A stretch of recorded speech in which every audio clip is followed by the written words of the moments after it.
Adunay usa ka tigulang sa maong lugar nagpagupit sa barbershop ug ang nagupit sa iyaha nga barbero tigulang na usab.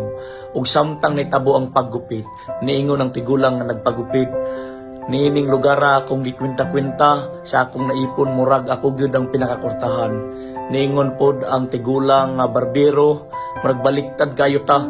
Kay niining lugara akong gikwenta-kwenta murag ako gyud ang pinakapobre. Mao ra gyud ni gisaligan ako kining panggupit. Kung masakit ko ang kaso, dili na ko makapanggupit, mapasmo gid ko ug mamatay. Layo gid kaayo ang kalahian natong duha kung imong itandi mga 5,000. Ni katawa ang tigulang nga nagpagupit na sa hunahuna nga unsay 5,000 ngang agwat gani sa ubang mga tawo namo mga minilyon unya dayon ikaw no pobre kayo 5,000 rang agwat. Ug nangutana ang kadtong tigulang nga nagpagupit, nganong nakaingon makag 5,000? Ug nitubag ang tigulang nga barbero, tigulang naman kayo ta, pila ka tuig gikan karong mga matay jud ta, ambot kinsay mauna sa atoa.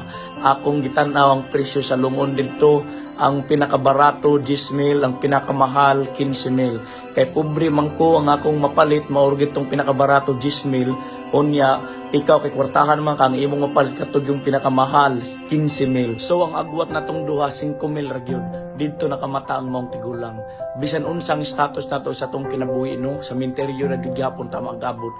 Dili gyud nato mapalit ang kinabuhi.